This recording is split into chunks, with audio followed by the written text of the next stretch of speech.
Hello everybody, welcome to another MCO NXT video. Now I have spent a good chunk of time with Mario Kart World now, and I have to say it is starting to sink in what this game actually is. You know, that moment where things click, not just in terms of gameplay, but in how the whole experience is actually structured. And I figured it's a good time to just talk through some impressions.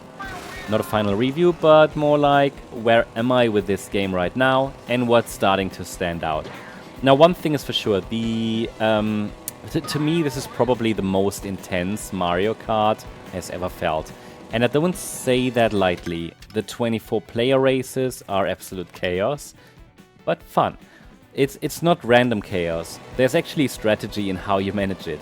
Holding first place doesn't really feel like a passive ride anymore. It feels like survival. It's a different pace. And I like it. You're constantly under pressure, constantly watching your back, and when that blue shell hits right before the checkpoint, you absolutely feel it. And yeah, the checkpoints, they're clever. That little rainbow glow that shows up on the edge of the screen before you cross, it creates this weird mix of tension and relief. You feel when it matters. You find yourself holding your breath without realizing it, and when you make it through, that little surge of happiness is real. So it's about an emotional ride, which really is fun. What's also becoming clear is how much the driving itself has changed. The classic elements are all there. Drifting, jumping, gliding. But there's more verticality now, more off-track routes, more ways to approach a corner or a straight. Some of the mechanics feel like they reward skill in a new way. Like the charged jumps. You have to hold the drift button while moving straight to build up a high jump. But the second you try to adjust your path, it becomes a power slide instead. So you've really got to commit. It takes practice, timing, and memory, but you don't have to do it, right? It's also for casual gamers. Not everybody needs to do that. So it's very satisfying if it works, but there's no need, which is kind of that balance that Mario Kart finds so well. There's even a rewind option now in practice mode, so you can test a move over and over again, and you will need it, because some of these lines people are finding are just wild. Wall rides, side bounces, shortcuts you would never expect. It's going to take weeks for everything to settle. The more I play, the more obvious it is. This game was built for multiplayer. Whether it's Grand Prix, Knockout Tour, Coin Battle or Balloon Battle, everything is designed to support large groups. And not just online. There's full local network support, meaning you can link up multiple consoles without internet. You can even play with split screen on the console, though to be fair, the frame rate then drops, right?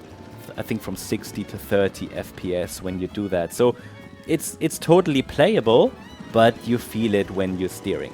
Best case, more consoles, but it still works if you only have one, which is good for most people. Now, the whole thing with the camera, I don't know if you figured it out. Yep, you can frame your face before the race and have it appear on your or over your card.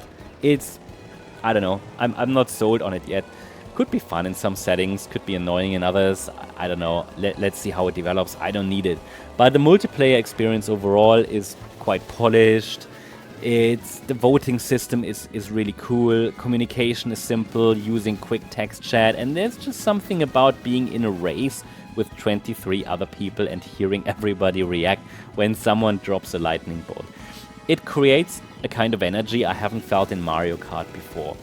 Plus all the good things that Mario Kart already incorporated. And yeah, free roam is still something I dip into between races, whether I'm just chilling, looking for P-switches or meeting up with friends to explore. It adds another layer to the game. No, it's not the main mode, but it gives you space to breathe and learn. And with so many hidden challenges in the world, it definitely rewards players who are curious. So there's no official number yet on how many P-switches there are as far as I'm aware, but trust me, there are a lot. And the visual style has grown on me too. It's a bit more playful, more expressive, and I think that works in this version of Mario Kart. It's not going for realism, it's leaning into its own vibe. The tracks look good, the animations are slick, and overall it just feels fresh. So where am I now? Well, honestly, I'm quite impressed after a few days of playing this game. Not in a flashy, over the top kind of way, but in that steady, confident way that tells me this game is going to last. It's not going to be loud, it's just fun. It's focused and it is smartly built to grow over time. Yes, the price is high, I get that. But if this ends up being the Mario Kart that carries us for the next few years, and all signs point in that direction, then I think the value is there. It's, this isn't a one and done. This is a game you can keep coming back to week after week with friends, family or online, and that's worth something. So I'm definitely going to keep playing, keep testing, keep pushing the limits of what's possible in these tracks, and I'm really curious to see where this all goes in the next few months. Now let me know what your experience has been. Are you already deep into the chaos or just getting started? Either way, thanks for watching. I'll catch you in the next one. Bye bye.